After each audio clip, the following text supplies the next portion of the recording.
fast-breaking developments in the coronavirus emergency in the U.S. and around the world. The number of cases soaring just today, more than 24,000 now nationwide. New Jersey today becoming the 6th state to close all non-essential businesses, joining California, New York, Illinois, Pennsylvania, and Nevada.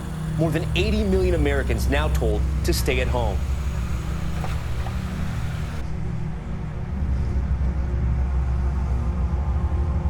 "40 to 80% of people will ultimately become infected."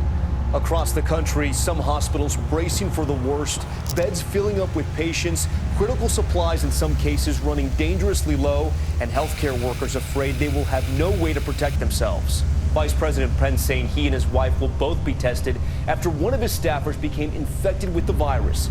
And as we come on the air, the FDA late today revealing a new rapid test will be available at the end of the month, giving results in hours instead of days.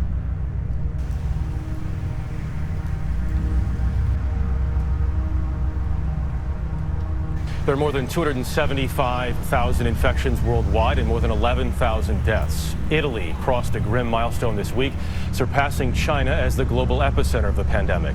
But there is some encouraging news about the caseload. Ian Lee is in London. Good morning. Europe continues to struggle to contain the coronavirus. More countries are now ordering non-essential businesses to close. And when you think it can't get any worse for Italy, it does. Patients on life support in an Italian hospital. So too is the country's medical system. In the last day, 627 people have died, making it not only Italy's deadliest day, but the deadliest day worldwide since the outbreak began. Advice from Europe's epicenter: flatten the curve.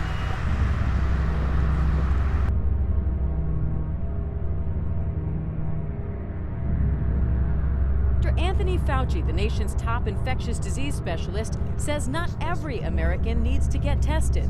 When you go in and get tested, you are consuming personal protective equipment, masks and gowns. Those are high priority for the healthcare workers who are taking care of people who have the coronavirus disease. Officials say the priority groups are those that are hospitalized, symptomatic healthcare workers, and seniors, especially those in long-term care facilities or those with pre-existing conditions. Every American has a role to play in defending our nation from this invisible, horrible enemy. We say stay at home and save lives. New Jersey is just the latest state to order residents to do their part. In total, more than 84 million Americans are now under state directives to stay home. Any place people congregate is a place where coronavirus can be spread. Here in New York, the president has also declared the state a major disaster area. FEMA will now bear 75% of the state's costs in fighting the outbreak. I'm considering other areas where we may or may not be doing that, and working very closely with Gavin Newsom, governor of California, and others. With over 11,000 diagnosed with coronavirus, New York has nearly half the confirmed cases in the entire country.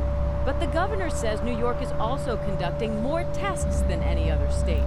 More than half of those cases are ages 18 to 49, showing the young are not immune.